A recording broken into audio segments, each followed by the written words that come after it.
Welcome to the first session of our Communities of Belonging Learning Series with our host, Michael Jones.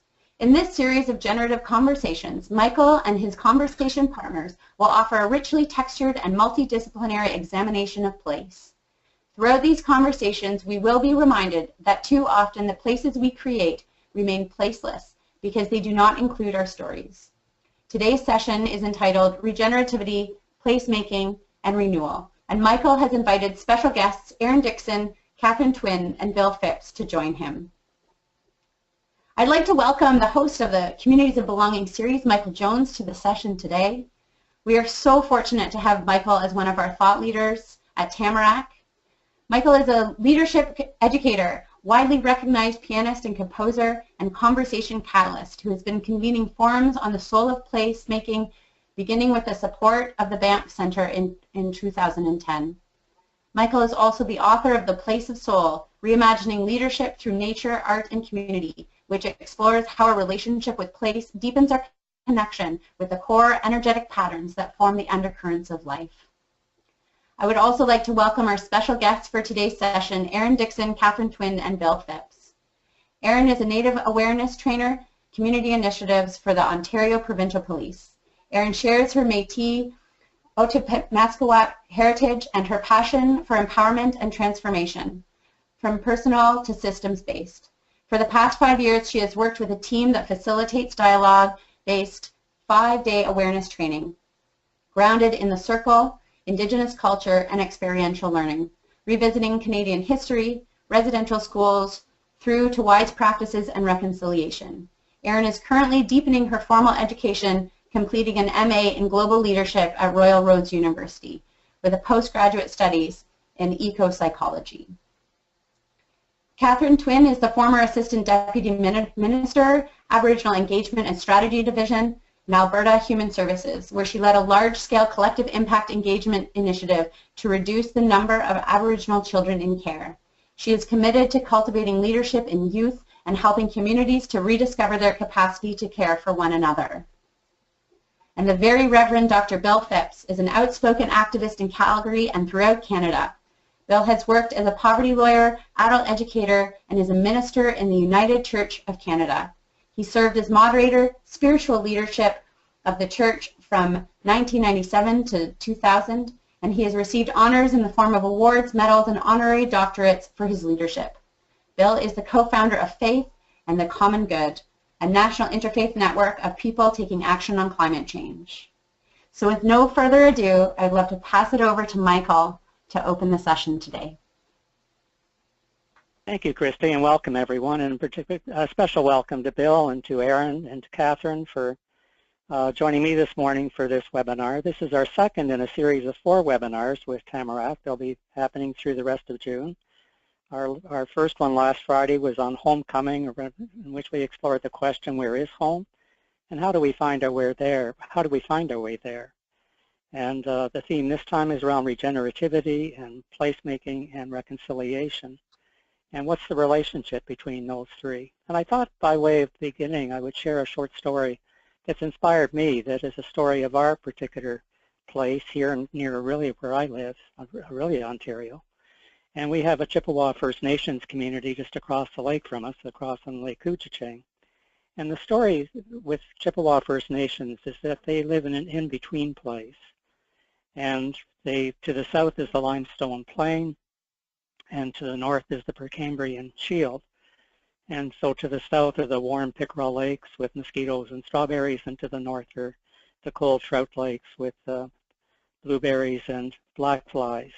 And they needed to really be able to navigate both worlds at the same time, to really recognize the distinctiveness of these 2 biospheres. And there's something very unique and special about being in a place in between. Keith Basso wrote a wonderful book called Wisdom Sits in Places, and it's really inspired this broadcast for me, because I think of where do we find wisdom in places. And for the people of the Chippewa First Nations, the wisdom, I think, is found in the fish weirs, which are located in the narrows which join the 2 lakes, Lake Couchiching to the north and Lake Simcoe to the south. And so this has been a place of meeting for thousands of years. And I think that's a teaching that a place can offer us, is that in this particular place, it teaches us something about what it means to be at the crossroads of being in a meeting place where different places of a confluence of different forces and different energies coming together. And so that poses some questions for us, I think, that could be the theme of what we're going to be exploring today. For example, how do we connect with the wisdom that sits in places? How can places be our teachers and to guide us in a particular way? Regenerativity, which is one of the themes of our broadcast today, means literally putting on a new mind. And I think that's the power that a place can offer. Through its very presence, we may find we see things in a new way. The familiar world suddenly drops away, and we see things as if for the first time. And so there's a particular wisdom that may reach us and speak to us through the places we find ourselves. There's also a dream, I think, that accompanies being in this place in between. A dream of a time when all different cultures and peoples can come together in some common accord, some common ground. A dream perhaps of a future that's larger than any of us and larger than ourselves, and perhaps would not be fulfilled until beyond our own lifetime. And we may also ask, where do we see signs of regeneration in the form of what you might almost imagine be blades of grass growing through concrete? Because regenerativity itself seems to be a way that the life force kind of moves through great obstacles in order to bring something new into being. And what, in that spirit, where do we find new partnerships and collaborations that are possible that may contribute to a shift of mind within and across cultures? I think to begin, we explore what is this place between, as we found in the story of being in that middle ground. What is the power and the influence of that third space to open up new possibilities for us? So with that in mind, with those themes in mind, I was going to turn it over to Bill and to Catherine and to Erin to kind of offer us the richness of their perspectives, and invite each to share for a few minutes, and then we'll come into a conversation together, develop these themes and build on them together. And then after about 20 minutes, we really want to open the conversation to you as well. And we don't see ourselves as an expert panel, so you can bring forward your questions. They may be in part rhetorical. We may be able to at least respond to some part of the question. But we'd love to hear your stories, your insights, just what's stirring for you in response to what you're hearing as we talk together amongst ourselves.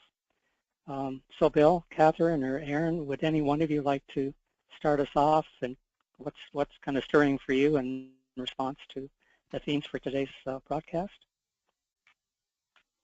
Well, I don't mind starting. It's Bill. I think when we're talking about any of these things, we have to begin with some humility and gratitude. I think the world sadly needs a sense of amazement about the wonderful Mother Earth in which we live and grow. So whenever I come at subjects such as this, I think I have to pause and give thanks for the wondrous earth in which we live, and with some humility, because I'm one of the settler people. I'm a white guy whose ancestors have engaged the world with an awful lot of arrogance. So those are very important to me. The other thing that I think is central to what I'm certainly trying to do these days is, in view of the Truth and Reconciliation Commission and its calls to action, this is a wonderful moment in history to learn how to develop partnerships among Indigenous peoples of Canada and the settler people of Canada. And I'm just going to throw this out if anybody wants to pick it up. I think the whole issue of climate change, which I think is the embracing reality of our time, and it has to do with place, because it affects very local places, but it also affects the whole earth.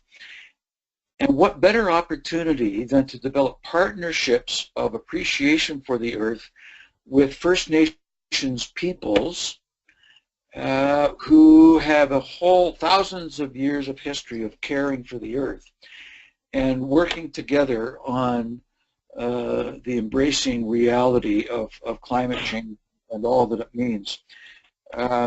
There's a phrase that many Aboriginal communities use called, when in addressing people, and that is all my relations. And that includes not just people, it includes all living things. And it seems to me that in terms of place and where we are, that wherever that is, we realize that all living things are our relations. And that's a whole different mindset, I think, Michael, that you're trying to develop here, is to look at every living thing as part of a life that is important to me and I'm important to it. The last thing I'll say at this point is I also believe that too often we only see a sense of place that's connected with the earth outside of our cities. And I think there are wonderful examples and, again, opportunities to find creative places within our cities that rejuvenate life and give us a whole other appreciation for life in all of its fullness. So I don't want to leave out our urban realities in this conversation. Wonderful, Bill. Thank you. Yeah, I can hear from your words how through regenerativity we really need to develop sort of an indigenous feeling for how life works, and to appreciate as we move from a machine-based culture to one that's more nature-based, how we can align with how nature itself thinks and acts, and how we can see nature in the urban ecology as well as in a more rural environment. And those are some wonderful connections. Catherine or Erin, would you like to pick up the thread of what Bill has shared with us and explore that with what's sort of foremost in your mind right now? It's Catherine, and good morning, everyone. 2 mornings ago, I had the honor to hear a young woman, I think she's about 34 years old, Amanda Lindhouse, speak. And she was kidnapped in Somalia and held hostage for over 400 days. And they would be moved, her and her friend, photographer from Australia, would be moved by their captors, who were teenagers primarily, who had only known war and violence. They would be moved from one house to another. And at the outset, there were conversations they had with their captors, and they heard their stories about their lives, about their upbringing, and about the traumas that they had endured. And so things were fairly lax, but not fully, of course. And Amanda and her friend were able to communicate. At the beginning, they were in one room, a blacked out room together, but then they were separated, but they could still meet up in the bathroom, and they decided how to break out by removing decaying brick that had filled in a window, which they did, made a lot of noise doing so, and they fell out of the window and started running towards a mosque whose call to worship they had heard for months on end. As they arrive at the mosque, their captors are right behind them with their machine guns. They enter the mosque, and it's about 200 Somali farmers, men, and the captors come in and they start shooting the guns off into the ceiling. And at some point, a door opens, and a woman, completely covered, comes in and walks straight to Amanda and embraces her. And Amanda broke down when telling this part of the story because she said it was the hug that was the most powerful she'd ever experienced. And the woman turned to the kidnappers to plead for Amanda for her release, and they weren't having anything to do with it. And at some point, Amanda's thrown to the ground, and her ankles are grabbed. She's dragged across this floor. This woman throws herself on top of Amanda to try to protect her.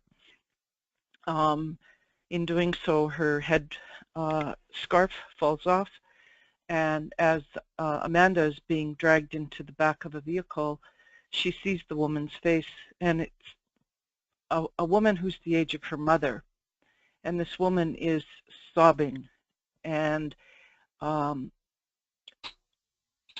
they take Amanda and the man, the Australian friend, to a new house, and the following 10 months or so are extremely brutal. But every day, she remembered and dwelled on that woman and the woman's compassion for her, and wondered what had been the consequences of this woman who had the courage to help someone who was suffering without regard to the consequences for herself. And Amanda described how she broke down at some point. She knew that she was going to break down, that inside she was in a very, very dark place. She was full of rage, full of hate, full of resentments, and so forth. And at some point that breakdown occurred, and she said psychologists would call it a dissociative state. She could see her body and this captor's body on top of her, abusing her. But at that point, she also began to feel some understanding and compassion.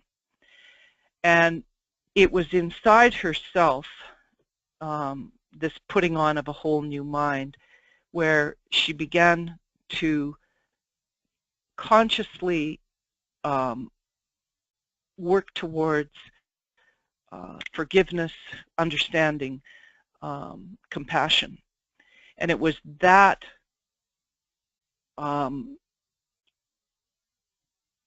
exercise that allowed her to endure, to survive. And when I heard this story, I thought to myself, you know, even in the darkest, bleakest, most hopeless of places, we have that capacity to go in and to find light within ourselves, even when we're burning on the outside. Wow, beautiful, Catherine. Erin, I know that this is your work, really, as well as to help people find that opening. Yeah. Think of it sometimes crack in the wall. All you can see is the wall, and yet there's an opening. There's a light somewhere on the other side. Could you share a little with us of how that work moves for you? Yes, thank you, and thank you, Bill, for your passion, and Catherine for that depth and gravity of that story. I was just on the lake the other day. I had the opportunity to have our medicine bundle out with the youth, and I was speaking, I had my back to it. I was speaking to a colleague, and all of a sudden I hear someone pick up a drum and start singing the Strong Woman song. And it was a beautiful young voice, and she was so full of that turning point that we talk about. She just being outside in that open air and the open sky and having all of those connections around her. When she came over, Kai Commanda talked to me right away about her grandmother. And her conversation about herself, what didn't extend just to herself, it was beyond that. So I feel part of that whole new mind, what she was talking about, is actually reaching out, as Bill said, beyond the relation to just ourselves, but beyond that wider aspect that we are and that we carry into life. And she had such a grace in honoring the fact that she was displaced at the time, and her mother was somewhere else and didn't have the capacity to care, but she knew where her roots are, and she knew her teachings, and she was an artist, and she was starting to get her ground, and was very excited, yet very humble, as Bill was saying, and just full of that grace and beauty. And it was such a wonderful witness, and just fills you with so much hope, because of course we're all at different parts along that continuum, but it's how we embrace each other and are open to what's before us, and those stories that are coming through that want to be heard and want to be reintegrated into now. And when you were speaking about that traumatic experience, I started to think about Kai and how she was walking and how we're all walking with those different stories. And Michael, when you were speaking in the beginning about how we are, coming back together and carrying our stories together, I just think about that, about how the circle holds us, and how we allow that aspect to emerge. Coming back to wholeness is sometimes the very simple things. And that circle of the medicine wheel always talks about how, even though we come from different races and have different histories, that it's a time where we come back together and share and celebrate. So it's that mindfulness now that we have a gift to carry on. How do we come back together to nurture that wholeness in each other and to nurture the stories that are reemerging and that want to be brought back into wholeness so that we can continue to move. But yeah, so many thoughts, but I just see Kai's beautiful face. She talked, my beautiful face, you can see I have, she had 4 different Indigenous ancestry in her, as well as a British, so she loved the fact that she had these wonderful freckles and all these other parts, but the many faces of our stories, I guess, and seeing that great beauty in them and how they're coming together inside of ourselves. Beautiful, wonderful. Thank you, Erin. I got a little story that I think reflects what each of us has said in some way. In the last year, a person by the name of Cowboy Smith, who's a Blackfoot in southern Alberta here, made a film called The Making of an Elder. And he did it with, he's a young man himself, and he made it with another young man who is an immigrant to Canada from China. And it's a wonderful film, Making of an Elder, and these 2 young men go into Blackfoot territory and explore the land and the history of that land going back millennia, and right through the history of it into the current situation. And it's full of, here we have these 2 young men, one from China coming to Canada, the other whose history is rooted in Blackfoot territory, and coming together to celebrate the land, to celebrate now and relationships moving forward in understanding and hope. And it's a film that's full of humor, the real history gently told, but if ever you get a chance to see it, it's sort of an inspiration about what we're talking about here. People coming together cross-culturally with humility, with seeking understanding, but rooted in understanding the land in which we live. Anyway, if people get a chance to see that film and to experience it, it's a great example of what we're talking about. Wonderful, Bill. What comes to mind as you were sharing that story is, well, I think we need to love the world in order to change the world. If we're going to embark on a climate change, we need to love the world we want to change in order to bring about the opportunities for correcting the kind of issues that have been generated through climate change, and to see a place perhaps from many different perspectives. We tend to see a place maybe only from one point of view, and yet as you look at a place, it has significance at so many different levels. There are different patterns at play, geologically, geographically, socially, economically, psychologically, mythically. There are all many different layers, as we found in the story I opened with today around the place between. The significance of this land here is there's the geological formations that say something about the nature of the watersheds here. There's something about the geography and the sense of what lies to the north and to the south. But I think also it's been lifted up into a mythic story that carries its own significance across time as a teaching story of how to live. And I think places in that way also offer teachings around how to live with a place and how to live with each other and with ourselves.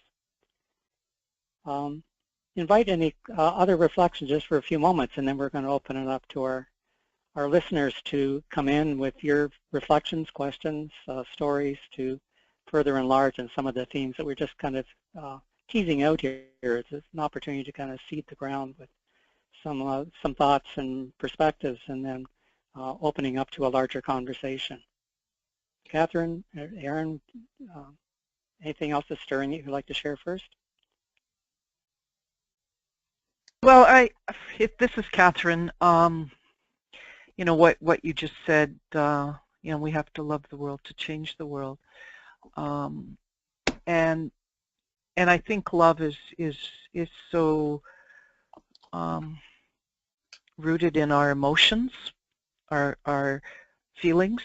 Mm-hmm. I think we live in a society that stymies emotions, feelings, mm-hmm. especially I think it has been the case for women. And but I think that emotions are really important, and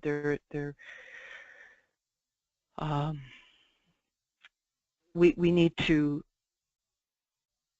feel them and accept them and move with them. And I think if we fail to do that, if we suppress them, I think we cut off our capacity to love and our capacity to understand and have compassion. And that sets us up for the great disconnect. We cannot even feel or experience the earth when we're in that place, right, of disconnection, of separation. Yeah, and you shared a thought earlier this week that I love, that we are, in a sense, we can see a fork in the road. Yeah. And one fork will take us to further separation and isolation, denial and the suppression of feelings. And the other may take us to a place of deeper authenticity, of compassion and forgiveness. And at every moment, it seems we have that choice, which fork in the road we're going to take. And often it would seem perhaps the road that calls us to that deeper compassion is the one that Robert Frost would say is the least traveled road. Yeah. The one that makes all the difference. So it means embracing even a larger uncertainty and unknown. It requires courage, but also I think for myself, letting go of shame. Now,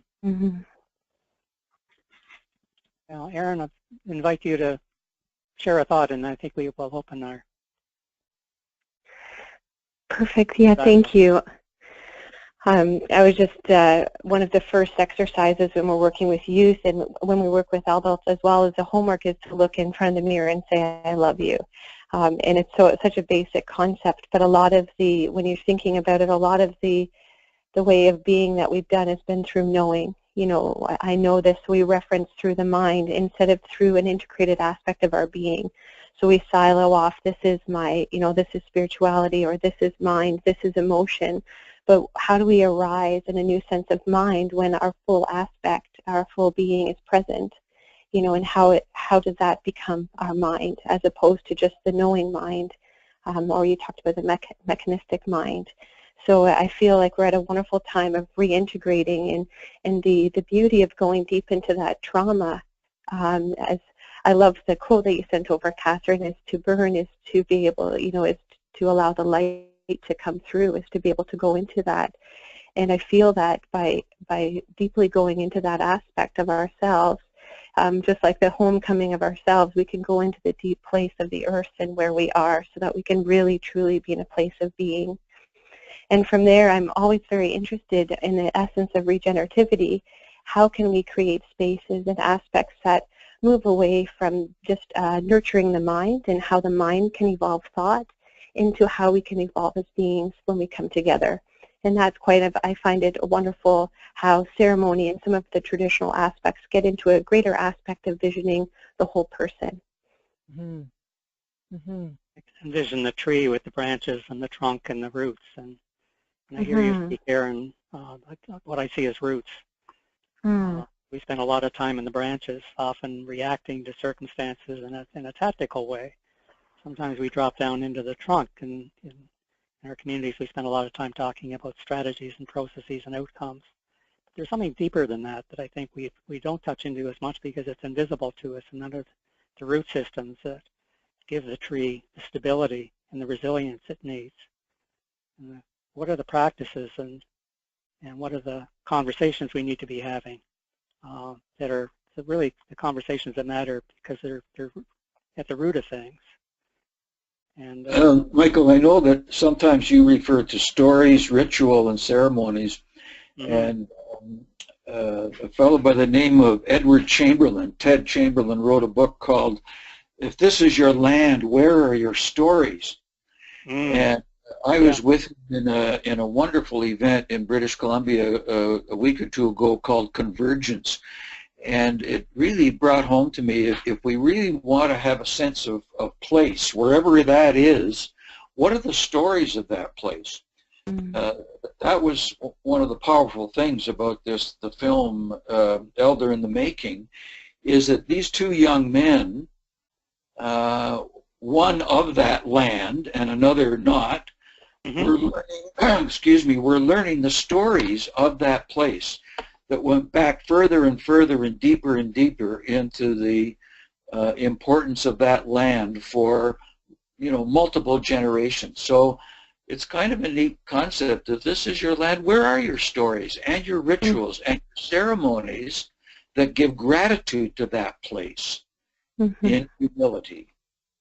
Beautiful, Bill. Yeah, the book I referred to earlier, The Wisdom Sits in Places, was work that Keith Basso did in Fort Sibicu with the Apache in Arizona, and they've identified about 250 places which had place names and stories connected to them. And the land, in a sense, it possessed a moral imagination, and people who left that land felt the separation from the stories and often came back because the wisdom there guided them in terms of how to live a good life. And so I think you're right. At the root of things are the stories, and that's where I think it's interesting. Trees have the capacity to pass their moisture on to adjoining root systems to support the health of the adjoining trees. And so beneath the ground, there's all this correspondence going on. And I think the parallel in our communities is stories. They help strengthen and build resilience in the root systems. Christy, I'm wondering if this might be a time we can open up if there are questions or sharing that others have. We have some time remaining and we can continue to build on our conversation, weaving in others' insights and stories with us. Wonderful. Thanks, Michael. We do have a beautiful comment by Heidi Collins, who joined us last week. She writes, "Extraordinary demonstration of the living dialogue and honor of which you speak, and an offering of new language and energy for how we nurture these stories to bring us back to connectedness, to see the great beauty of our held and embodied diversities and bring them together inside of us." As Erin says, the path for letting go of shame and how we embrace each other and remain open to what's before us. Thank you. And we would love to invite others to share with us. You're welcome to write in the question box, and I'm happy to respond.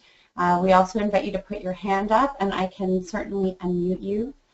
I'm wondering, Sienna, do we have any tweets that are coming in that you'd like to share?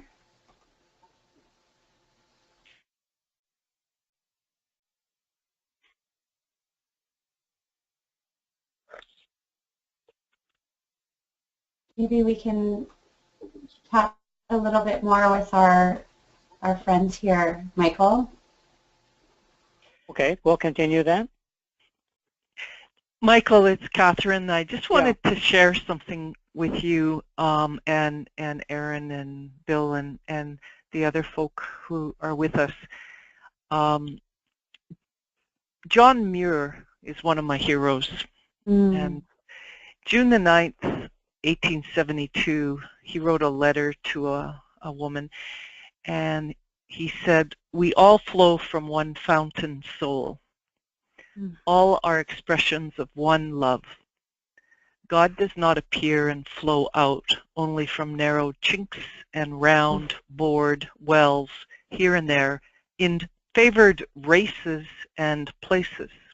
But he flows in grand, undivided currents, shoreless and boundless, over creeds and forms, and all kinds of civilizations and peoples and beasts, saturating all and fountainizing all. I love that statement. You know, I think that every person from all backgrounds have that humanity, that capacity, and, you know, that spirit. And while I know that Turtle Island is associated with indigenous peoples do not have a monopoly on the stories, right? And some of us have lost our stories. I think about my late husband, who went to residential school, and he didn't know as an adult who he was related to. There was such disconnection. And so I think we're all in recovery mode, and I think we're all going to learn from each other. Thank you, Catherine. You're saying we're in recovery, and that we're all, in a sense, experiencing this disconnection. Absolutely. Yeah. That's my feeling. Yeah. That's my observation. Yeah. Yeah. Had the theme around pattern of homecoming last week, and I think it leads us to ask the question: where do we feel homeless within ourselves? Yeah. It begins there. Yeah. And I did some work with some park staff out at Yosemite, which was, of course, founded by John Muir, protected parkland. And, you know, in the early years, the park staff were mostly engaged in enforcement to, you know, protect the park from hunters and other encroachments. And so it had kind of a militaristic kind of culture that went on. Gradually, as that was less required, they began to be classroom educators, and they take people in the classroom and teach them biology and so on. The next transition we were working with is how they might be enchanters. They said, let's take them out of the classroom into the actual park, into the natural environment to experience its wildness, which is what John Muir wanted to celebrate at Yosemite, was to preserve the wildness, to ensure that was there. And so I think that had been John Muir's dream, is that this would be a place of enchantment where people could reconnect both to nature, to the larger world, and also begin to feel more at home, more connected to themselves.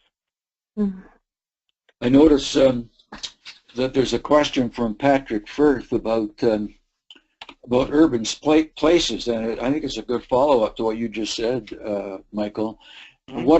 His question is, what are good examples of this regenerative process in urban spaces? And I like telling the story of Robert Bateman, the wonderful wildlife artist who lives on Salt Spring Island in British Columbia. But where he got inspired to do what he has shared with the world was in the ravines of Toronto. In the heart of the city of Toronto, there are marvelous ravines.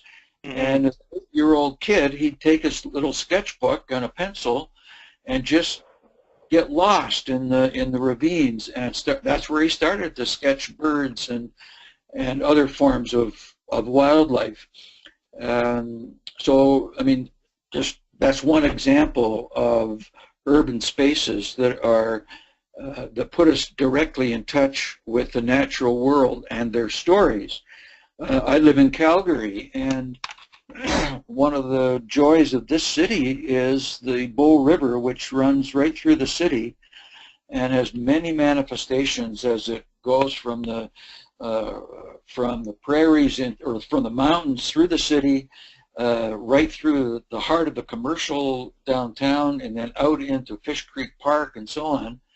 And people gravitate to the river in all kinds of ways, whether in their rafts or their canoes or just sitting by the banks or biking alongside. So every city, I think, has places like those ravines in Toronto and the rivers and the river in Calgary. Mm-hmm.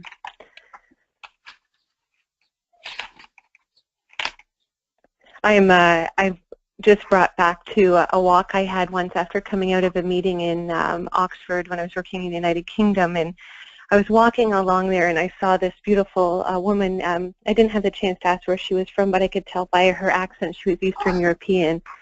And she had this beautiful book, and when I asked her what she was doing, she said, "Oh, I'm communicating to the tree to understand its medicine." And she was in deep dialogue with the tree in the middle of all of these streets and buildings and spaces. And she was just, full of that presence, and almost asked me to keep moving on so I didn't interrupt her time. But it was a wonderful grounding for me, because sometimes I grew up in smaller towns that when I enter urban spaces that we're never disconnected. And sometimes we need to have that time to sit on the earth, to sit with Mother Earth, to be able to find that everywhere we are, through each other, through exchanges that could be of a song or it could be of a conversation.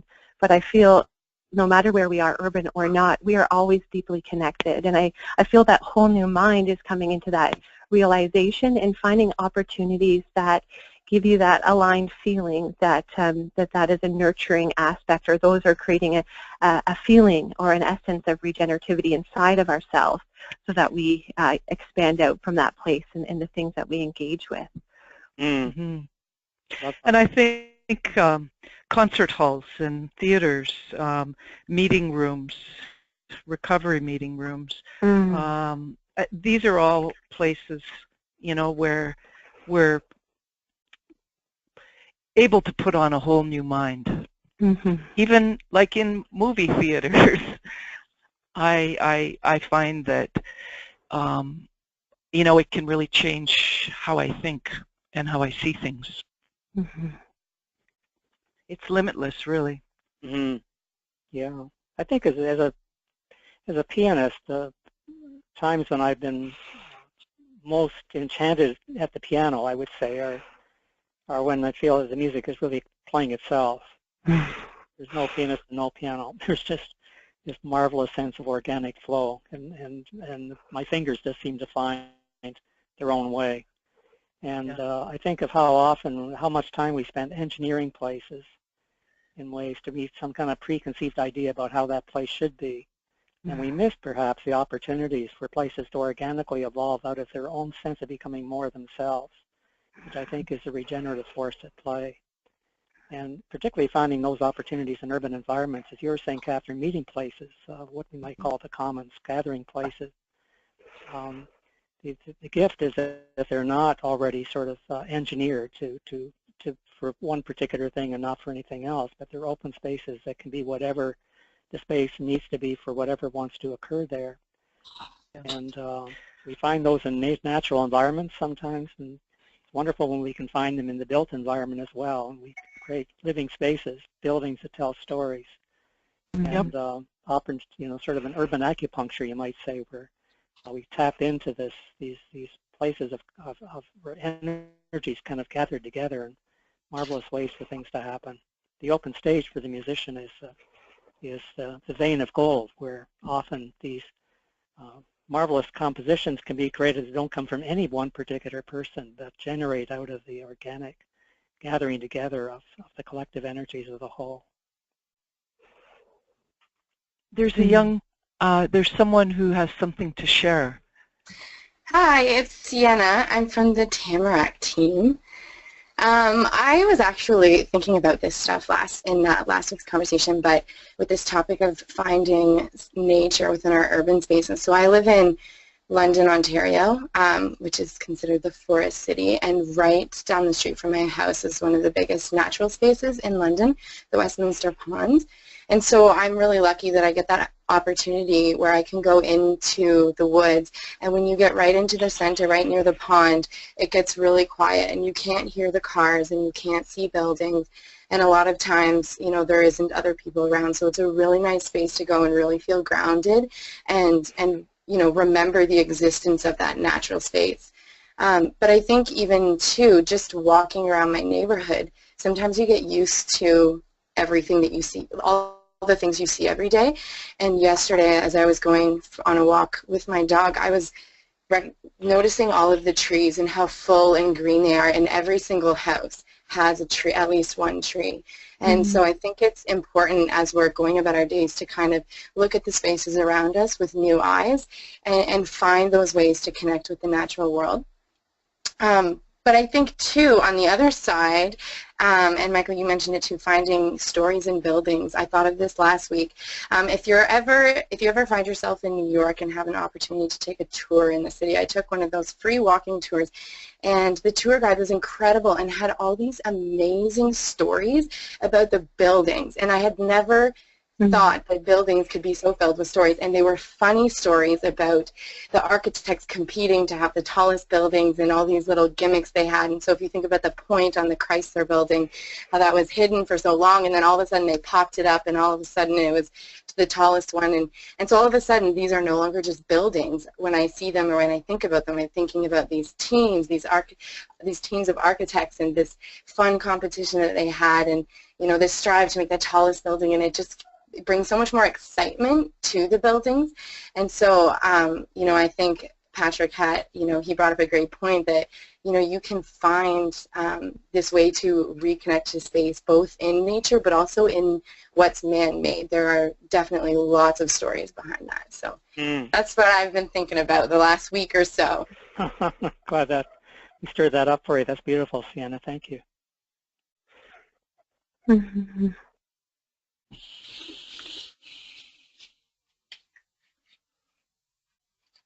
Hi, Michael. We have Debbie Hubbard, who's here. Debbie, I'm going to unmute you. Hi, Debbie. Hi there. Hi, Bill. Huh. Good. Good to hear your voice. I just wanted to share, as you were talking about space and regenerating urban space, another example that recently happened here in Edmonton where I live. I live right on the river valley, and my husband runs in there, and we walk it every other day for sure.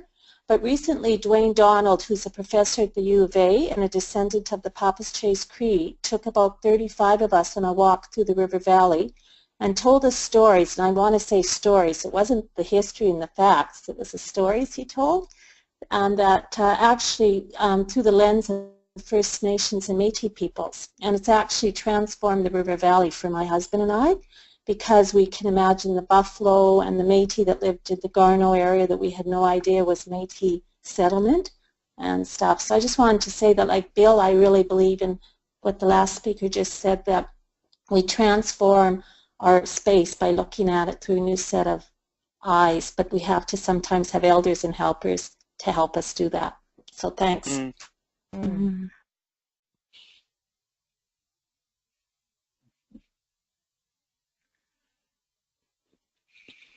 So we have another thought here from Patrick Firth again, who says, thank you for responding. And another idea is to bring nature to those places that we tend to think of as strictly urban. I think that's a really nice thought.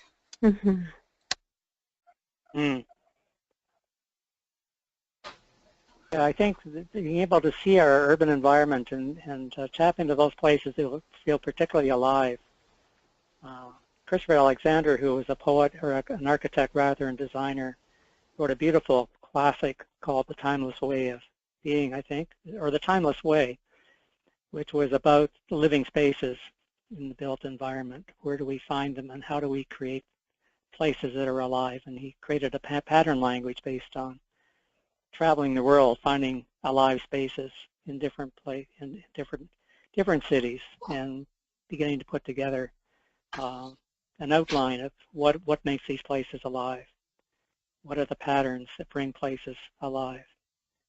And so ensuring that we protect those places where we have them and discovering new places can be a way that we can travel the natural environment and the built environment, so to speak.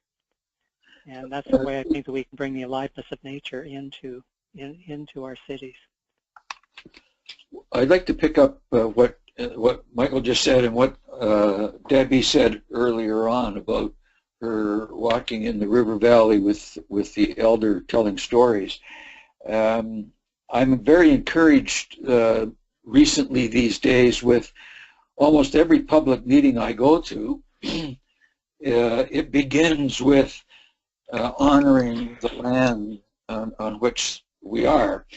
So here it's honoring Treaty 7 land and the people who have gone before us.